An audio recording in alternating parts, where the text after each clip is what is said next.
a Sazerac made with Templeton Rye here at Benny's Chop House, which, by the way, the only original American cocktail. Whenever I go to New Orleans, I go to the Columns Hotel over on St. Charles, and I sit on the porch, and I have a Sazerac, and I watch the streetcars go by.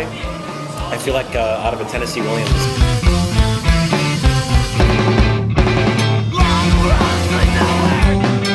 I did not do the typical route. Everybody asks, how'd you get into food reporting on television? And when I graduated from college in 1990, there was no such thing as television food reporting. It was, if you wanted to be in the food business, you would write for a magazine or newspaper. There was no web. And so I went into broadcasting. I studied, how to be a journalist, how to be a news reporter on television. So I went to get a little job in Upper Michigan and did the one-man band thing for a year and shot my own stories and came up with stories on my own and was my own assignment editor and reporter and shooter and everything. And then I got a job in a little better market in downstate Illinois, a town called Rock Island. Then I went to Davenport, Iowa. Then I came to Chicago in '92. I started for a company called CLTV, which stands for Chicagoland Television. It's still in business. Tribune Company owns it. It was their sort of answer to New York One or New England News channels. I had always had this love of food, and it's funny because I grew up in a kosher home in St. Cloud, Minnesota. Population 46,000 people, about 10 Jewish families. Keeping kosher in a town like St. Cloud was not an easy thing. My mom would have to drive to Minneapolis, which was an hour south of us, just to get our Empire frozen chickens. And food was not a big deal for us growing up. It was more about sustenance. My brother's wife from Australia, and when they met and started dating, I would go to their house for dinner and to sleep over, and she was really into food. She would make Szechuan shrimp, and she would make bagels from scratch, and we'd boil them together. And I was discovering foods, sweet and sour pork, the joys of pork. And of course I didn't tell my mom about this because she would freak out about it. And I realized, wow, there is a whole different world beyond what I've been experiencing in terms of food and pleasures at the table. So I had this interest in food ever since probably 7th or 8th grade. When I got to Madison for University of Wisconsin, I'd go discover the little Turkish place, the little Indian place, the little Thai place, because I'd never had that in St. Cloud either. It was burgers usually and steaks. I get to Upper Michigan, yes, I'm employed, I'm excited, I have a job, but in terms of food, nothing. Same thing in the Quad Cities, Davenport, Iowa, Rock Island, Illinois, pretty much nothing.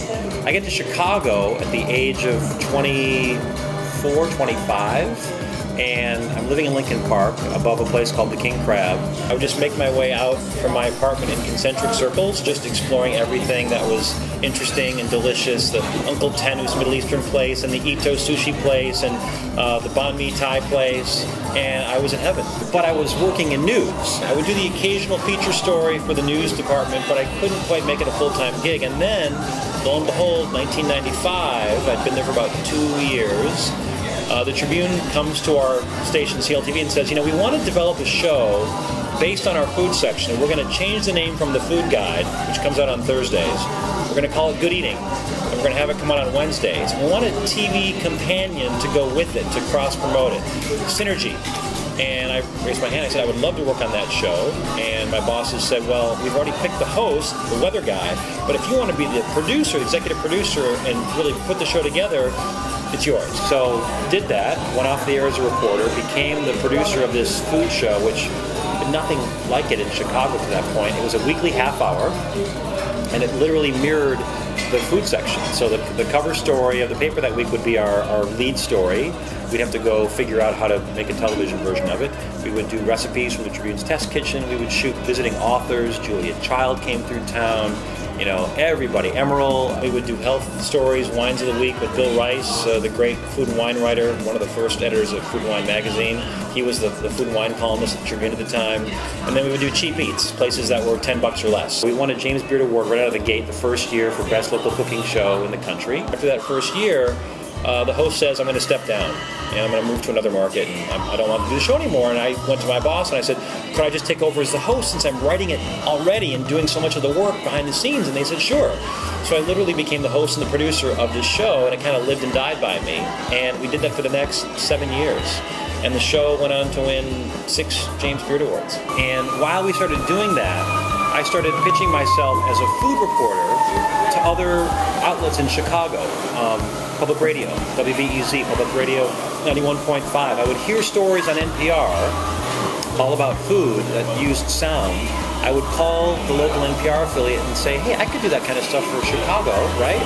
And they said, okay. And so we started doing stuff for them. And then I would freelance for the Chicago Reader or CS Magazine, Chicago Social Magazine. I would even write stuff for the Tribune for the Cheap Eats report. So I really started getting my hands in a lot of different pots in terms of the food world in Chicago. And then after about 8 years of doing that show, they canceled it because they said it wasn't making enough money for them. And I started shopping myself around as a food reporter on television. And both ABC and NBC offered me jobs, part-time jobs to begin with.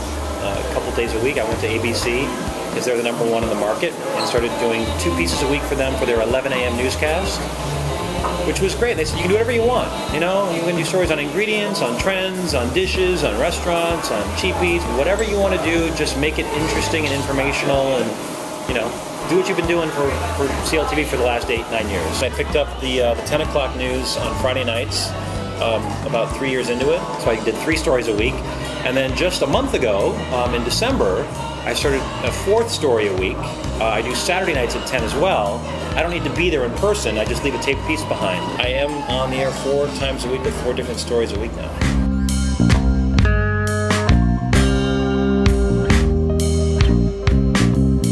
Probably, without question, Alinea. That has really been the standard bearer for globally recognized world-class cuisine in Chicago. And Grant Achatz, you know, was making a name for himself at Trio up in Evanston, you know, before that. But when he opened up Alinea, he basically had his own Medici in the form of Nick Kokonis. And Nick said, I want to just make the most incredible restaurant, a world-class restaurant, let's just do it together. And they did that. And they've been very consistent in terms of their notoriety and recognition from around the world. And I got to say, they opened up Next this past year, which is also one of the most important restaurants, I think, to open up anywhere. Just by virtue of the fact that the entire restaurant menu concept, everything changes every 3 months. So they started out doing Escoffier 1906 Paris, you know, literally ripped from the pages of that book and then retranslated in their own minds, but served much in that French fashion. And then 3 months into it, they're done. And then they do Thailand. And they're going to do street food and upscale dining in Thailand with all the right accoutrements and, you know, serving vessels and Thai silks, you know, down to every detail, and beverage pairings as well.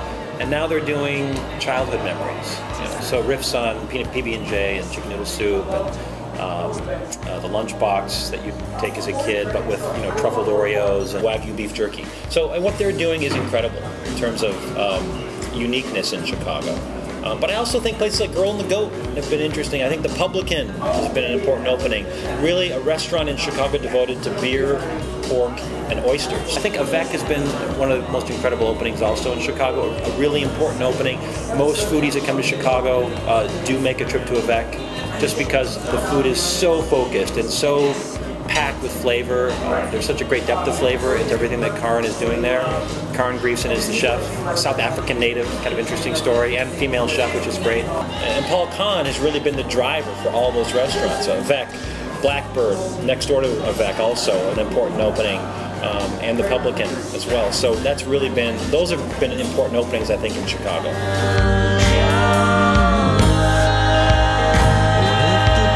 I think I'm the Michelin Guide consumer. I think, you know, Michelin Guides for Asians and Europeans who are coming to Chicago, and it gives them a little bit of a guide somewhat, but I've disagreed with them since they started last year. I mean, the fact that Twin Acres is in there, I'm sorry. Twin Acres is not barbecue. Twin Acres is old school Chicago, sort of sweet sauce, meat that falls off the bone, actually more like meat jelly. It's not smoked. It's just not smoked like barbecue should be. At the backside of the door. People who love what they do, because I really love what I do. I don't feel like this is work at all, and I have kind of an intense job now where I've got to produce 4 stories a week, but I really believe in that saying about, you know, you do something you love and you never work a day in your life. I think that's really crucial, and I get inspired when I see other people in the food and wine business and the cocktail business doing what they love, and talking about what they're doing and explaining the nuances and the minutia and the inside baseball stuff. And when they get really geeked out about an ingredient or a farmer, I get turned on by that. I get inspired to want to tell a good story, to write a good story, to tell other people about it, because I'm really a storyteller when you boil it down to what I'm doing. I mean, I'm telling stories about food, wine, drink, and I get inspired by other people who are super geeked out about what they're doing.